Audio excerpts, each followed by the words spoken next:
Untuk Cisco Packet Tracer-nya sendiri, kalian bisa mendownload aplikasinya lewat official web account-nya dari Cisco di www.netaket.com.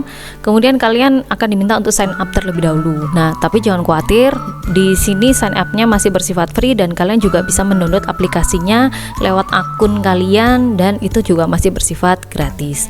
Nah, kebetulan di sini saya sudah install Cisco Packet Tracer. Untuk Cisco Packet Tracer yang saya gunakan di sini menggunakan versi yang terbaru, yaitu versi 2019. Kalau kalian download dari netaket.com pun juga akan mendapatkan versi yang terbaru. Nah, kalau misalnya komputer kalian terkoneksi ke internet, maka pertama kali menggunakan Cisco Packet Tracer kalian akan diminta untuk melakukan login terlebih dahulu. Nah, silakan login dengan menggunakan akun yang sudah kalian daftarkan sebelumnya lewat www.netaket.com tadi. Oke, setelah kalian mengetahui bagaimana caranya menggunakan Cisco Packet Tracer, kita sudah mencoba sebelumnya. Nah, di sini saya sudah menyiapkan topologi jaringan yang akan kita gunakan untuk simulasi VLAN. Nah, di sini seperti yang kalian bisa lihat di layar, saya sudah menyiapkan ada 2 switch dengan masing-masing jaringannya sendiri. Anggap saja di sini 2 lantai, yang di sebelah sini adalah lantai 1 dan di sebelah kanan ini adalah lantai 2. Nah, bagaimana caranya mengkonfigurasikan ini? Kalian tinggal drag and drop saja. Misalnya di sini saya ingin membangun PC ini ya, kalian tinggal masuk di bagian end device, kemudian kalian tinggal drag seperti ini saja. Oke, seperti itu ya. Oke, ini saya hapus dulu. Demikian juga untuk yang switchnya di sini kebetulan saya menggunakan versi yang 2960. Nah, kalau kalian pilih di bagian network device, di bagian switch, di sini pilihannya banyak, tetapi saya menggunakan yang 2960. Oke, cara mengkonfigurasikan untuk kabelnya juga sama, cuman yang perlu diingat-ingat di sini karena kita akan mengkonfigurasikan VLAN berdasarkan portnya, maka kalian harus tahu betul masing-masing PC ini dia terhubung ke port mana. Nah, saya sudah konfigurasi sebelumnya, artinya saya sudah mengkoneksikan. Nah, untuk bisa tahu di sini saya koneksi ke port nomor berapa, kalian tinggal pilih di bagian option, kemudian di bagian preference, kemudian di sini ada always show port label. Nah, kenapa ini harus muncul? Nah, kalian bisa lihat ya di sini ya. Jadi yang di FA0 ini atau yang di PC0 ini saya hubungkan ke port nomor 1. Gitu ya. Kemudian yang di sini yang PC2 saya hubungkan ke port nomor 2. Yang ini, nah kalian bisa lihat saya terhubung ke port nomor 3, yang ini port nomor 4, yang PC4 ini ke port nomor 5, dan ini ke port nomor 6. Oke, untuk yang di sini dia nyambung ke port nomor 1, ini port nomor 2, ini port nomor 3, dan ini port nomor 4 ya. Urut saja supaya kalian tidak bingung. Oke, untuk tipe pengabelannya kalian bisa mengkonfigurasikan sendiri ya di bagian connection ini. Kalian boleh pakai yang di sini atau kalian menggunakan automatically, itu bebas aja ya. Yang penting kalian paham kalau kita menggunakan antar PC dengan switch kita menggunakan kabel tipe strict through, dan untuk yang antar switch kita menggunakan untuk kabel crossover ya. Oke, saya lanjut masuk untuk konfigurasi VLAN-nya. Nah, kalian bisa lihat di topologi ini saya sudah setting bahwa di dalam satu switch yang untuk lantai 1 ini dia terdiri atas 3 VLAN, ada VLAN 100, VLAN 200 dan VLAN 300. Anggap saja di sini adalah untuk administrasi, ini manajemen dan bagian keuangan. Yang di sini administrasi dan VLAN 300 adalah keuangan. Oke, saya sudah tulis di sini untuk VLAN 100 sengaja saya bedakan kelasnya supaya kalian memahami betul kenapa sih VLAN ini subnetnya harus beda ya gitu ya. Sengaja saya buat berbeda di sini, ini kelas C untuk yang VLAN 100, untuk VLAN 200 saya menggunakan kelas B, dan untuk VLAN 300 menggunakan kelas A. Oke. Saya rasa kalian masing-masing sudah tahu bagaimana cara mengkonfigurasi masing-masing PC supaya dia bisa mendapatkan IP address. Kalau kita menggunakan simulasi, saya kasih contoh satu aja. Kalian tinggal klik di sini, kemudian kalian masuk di bagian config, kemudian di bagian fast ethernet. Kita masih konfigurasikan secara statik saja. Jadi silakan dipilih statik di sini dan IP address yang digunakan. Oke, seperti itu ya. Atau kalian boleh masuk di bagian desktop, kemudian di IP configuration seperti ini. Default gateway tidak perlu kita masukkan. Kenapa? Karena kita masih bermain-main di layer 2 ya, dimana di switch ini tidak bisa dikasih konfigurasi IP address. Interface yang bisa dikonfigurasikan IP addressnya itu adalah hanya PC, end user, atau router ya, seperti itu. Nah, Di sini saya sudah kasih IP address ya. Yang di sini kalau saya dekatkan di sini untuk PC 0 saya menggunakan IP address 1.1. Di PC yang kedua saya pakai 1.2. Karena ini VLAN 100 menggunakan 1.0, kita perlu lihat di sebelah sini saya juga menggunakan VLAN 100 juga. Supaya memudahkan karena di sini sudah menggunakan 1.1 dan 1.2, di sini saya gunakan 1.3 dan 1.4 ya. Oke, yang di sini PC yang kedua saya menggunakan sama aja, saya urut aja 1.1 dan yang di sini adalah 172.16.1.2. Sementara yang di VLAN 300 kita menggunakan 10.1 yang di sebelah sini dan 10.2. Demikian pula untuk yang di lantai 2, ini lantai 2 ya, yang di sini lantai 1. Yang di sini juga saya urutkan, saya menggunakan 10.3 dan di sini 10.4. Oke, sekarang kita masuk ke konfigurasi VLAN-nya. Nah, ini karena kita menggunakan Cisco Packet Tracer versi yang terbaru 2019, maka kalian tinggal klik saja. Sebenarnya ada konfigurasi dengan menggunakan CLI. Jadi kalau misalnya kalian klik di sini, kemudian kalian masuk di CLI. Nah, konfigurasinya kalau pakai Cisco Packet Tracer yang lama-lama, kalian konfigurasinya lewat sini. Tapi karena kita menggunakan Cisco Packet Tracer yang terbaru, saya kasih cara cepatnya aja, kita tinggal klik-klik saja. Mungkin kalau next kita bisa ketemu di kelas, kita akan konfigurasikan switch yang manageable yang secara sesungguhnya, atau dengan menggunakan mikrotik bagaimana sih implementasi VLAN pada konfigurasi yang sesungguhnya. Oke, saya kasih contoh untuk saya kasih contoh saja untuk yang di switch tipe 2960 ini ya. Kalian tinggal klik di sini. Kemudian kalian bisa masuk di bagian config. Nah, di sini ada bagian switching atau VLAN database.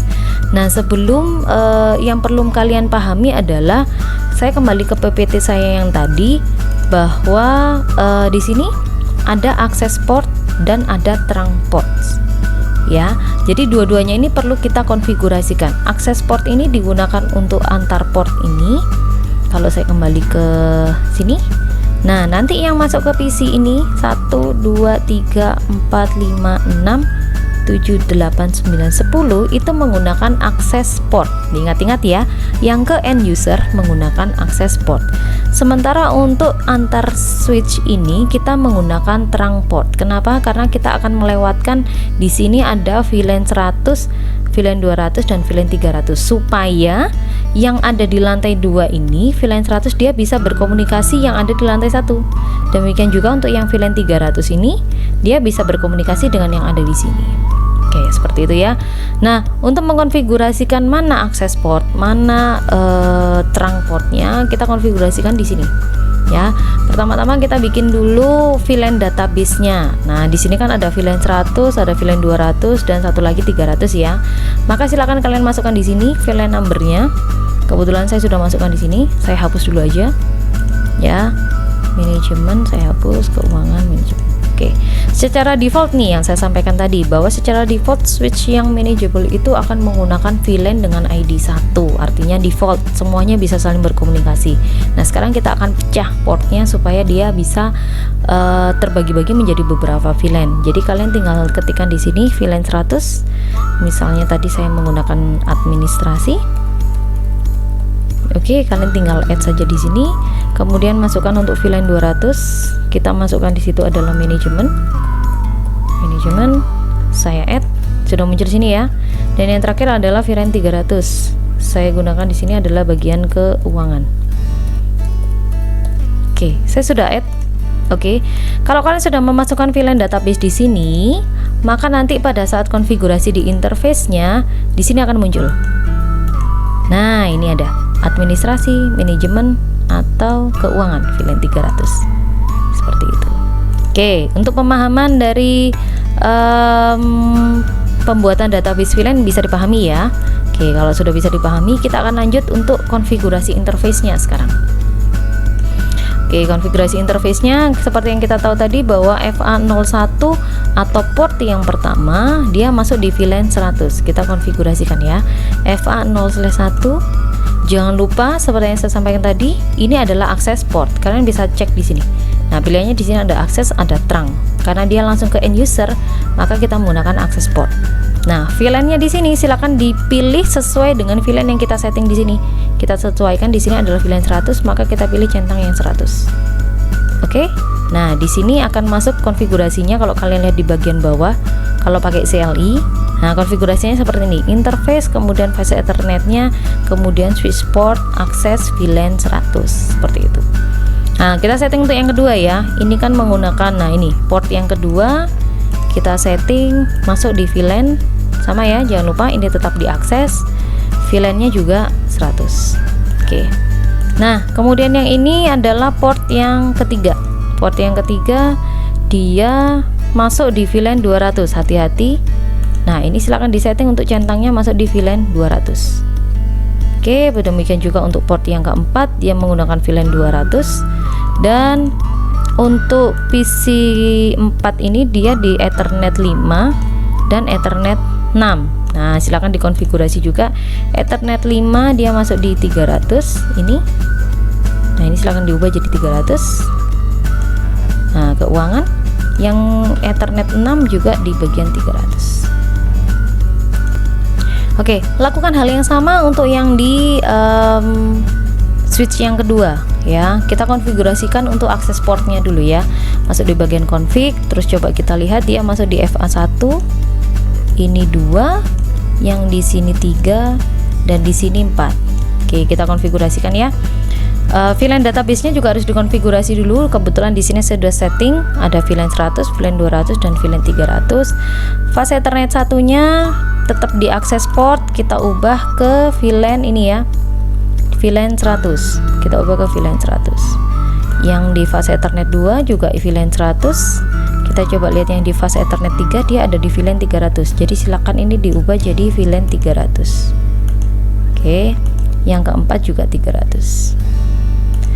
Nah, kalau sudah di setting untuk akses portnya di masing-masing end usernya, maka yang sekarang kita harus konfigurasikan adalah untuk trunk portnya, atau yang di ini antar switchnya ini biasanya kita konfigurasikan trunk port. Nah, kebetulan di sini saya mengkonfigurasikan untuk masuk di bagian gigabit Ethernet. Jadi kalau misalnya kita sekarang menggunakan switch-switch yang terbaru, dia kebanyakan sudah gigabit Ethernet ya. Fase Ethernet masih ada tetapi sudah jarang. Sekarang sudah supportnya kebanyakan gigabit Ethernet atau menggunakan SFP ya. Jadi modulnya itu sudah menggunakan fiber optik. Nah, di sini saya hubungkan untuk yang di switch antar switch dengan menggunakan gigabit Ethernet yang pertama. Nah, kita akan konfigurasikan yang di gigabit. Ini switch yang pertama dulu ya, di bagian gigabit di sini. Nah, kita akan pilih yang di bagian trunk. Kemudian di sini silakan dipilih untuk ID VLAN yang sudah kita setting tadi. Tadi kan ada 100, 200 juga 300 ya. Oh, sorry nggak kelihatan. 300 ya. Maka silakan dicentang di sini 100. Nah, ini 100, 200 dicentang. Kemudian 300. Artinya nanti di port ini akan lewat 100, 200 dan 300. Lakukan hal yang sama juga untuk yang switch ini. Ya, sama dia di gigabit juga. Gigabit Ethernet 0/1. Kemudian di sini ada trunk. Silakan dipilih trunk. Dan di sini adalah dia masuk di 100, 200 dan 300. Seperti itu. Nah, kalau kita sudah konfigurasikan VLAN-nya, maka sekarang kita akan melakukan uji coba apakah VLAN kita bekerja atau tidak. Ya, kita coba ya. Nah, saya sudah sampaikan sebelumnya bahwa kalau antar subnet ini tidak bisa berkomunikasi. Kenapa? Karena dia bukan router ya. Dia tidak bisa melakukan proses routing. Akhirnya yang dia bisa lakukan adalah hanya bisa melakukan ping terhadap teman-temannya yang berada di dalam satu VLAN dan berada di dalam satu subnet. Oke, seperti itu. Nah, kita coba dari sini. Ini kan saya 1.1. Saya akan coba untuk ngeping ke temennya yang di sini 1.2. Kemudian yang di VLAN yang di lantai 2 ini titik 3 dan titik 4. Oke, kita cek dulu IP-nya 1.1 ya ini. Nah, ini 1.1. Kita akan coba untuk ping yang ke 1.2. 168.1.2. Reply ya. Dia ke PC yang pertama dia reply. Kita coba untuk yang ke lantai 2, bisa nggak? Coba yang di sini ya. Sudah beda switch, coba diperhatikan, dia sudah beda switch. Oke, 1.3. Nah, dia sudah reply. Oke, kita coba ke 1.4. Oke, dia juga reply. Sekarang kalau kita mau uji cobakan untuk yang ini, dia berada dalam satu switch yang sama tetapi pada VLAN yang berbeda. Kita coba ya, ping 172.16.1.1. kita coba, bisa nggak? Nah, kalian bisa lihat hasilnya adalah request timeout. Walaupun dia berada di dalam satu VLAN yang sama, berada dalam satu switch yang sama, tetapi karena dia sudah menggunakan VLAN yang berbeda, di sini VLAN 100 dan di sini VLAN 200, maka di sini akan request timeout. Loh, kalau misalnya saya menggunakan alamat IP-nya sama, Bu, bagaimana? Oke, kita coba ya. Kita konfigurasikan PC2 ini, dia di fase Ethernet 0.3 ya. Tadi di sini kan titik 4. Kita akan coba di sini kita ubah IP-nya menjadi 192.168.1.5. Perhatikan, IP ini masih berada dalam satu network dengan VLAN 100. Tapi perhatikan di sini bahwa dia di fase Ethernet 3 ini dia menggunakan, coba kita cek, VLAN-nya 200, sementara di sini dia menggunakan VLAN 100. Kita coba, bisa ping nggak? Oke, saya masuk lagi di PC 0 ya. Kemudian kita coba ping lagi. Oke, saya scroll saja. Kita coba ping. Pakai 1 titik berapa tadi? 5 ya. Oke, reply tidak. Nah, dia masih request timeout. Kenapa seperti itu?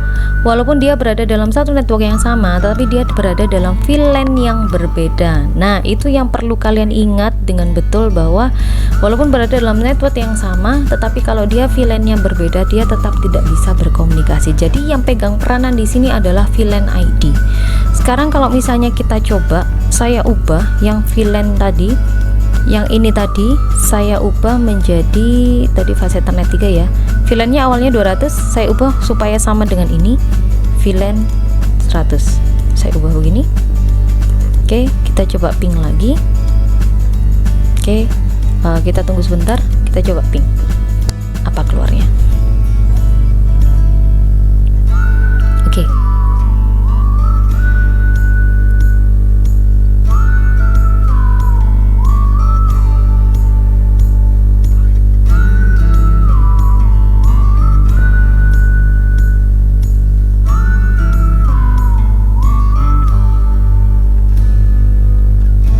Kita akan coba ping ke 1.5. Apakah dia sudah running? Nah, coba lihat. Dia sudah reply. Padahal tadi awalnya nggak reply ya. Kalau kita bisa lihat ke atas ini, awalnya nggak reply karena dia berada dalam VLAN yang berbeda. Setelah kita konfigurasi untuk VLAN yang sama, dia reply. Nah, hal ini, apa yang sudah saya sampaikan ini membuktikan bahwa untuk bisa berkomunikasi satu dengan yang lain, kalian harus berada di dalam VLAN ID yang sama.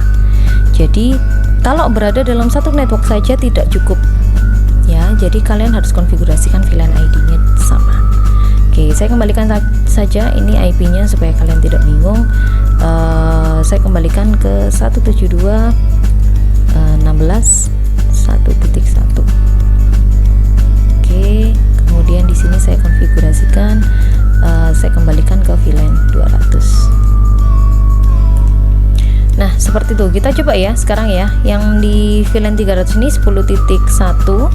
Saya coba untuk ngeping ke yang di sini. Yang di sini ini 10.4 ya. Kita coba. Oke, kita coba di run ping 10.5.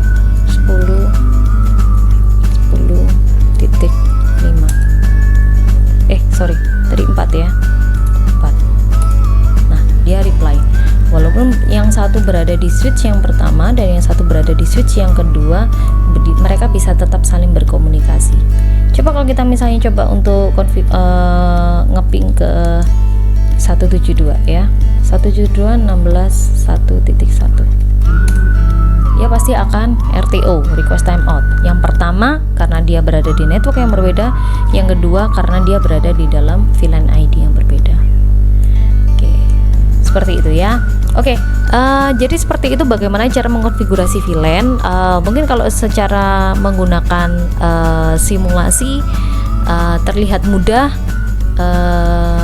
pada saat nanti konfigurasi untuk VLAN-nya di masing-masing device atau di masing-masing switch dengan beda brand saja, antara Mikrotik dengan D-Link misalnya, itu juga cara konfigurasinya juga berbeda. Saya harap semoga dengan simulasi ini kalian bisa memahami konsep VLAN itu dan bagaimana sih dampaknya kalau kita menggunakan VLAN. Simulasi ini akan saya share di Google Classroom, kalian boleh copy supaya kalian bisa mempelajari lebih lanjut, dan silakan dicoba sendiri simulasinya. Dan jika kalian ada pertanyaan, kalian boleh tanya ke saya. Kalian bisa WhatsApp pribadi saya, atau kalian bisa email saya, atau langsung menanyakan di forum di Google Classroom. Oke, sampai ketemu di materi berikutnya. Saya akhiri, see you.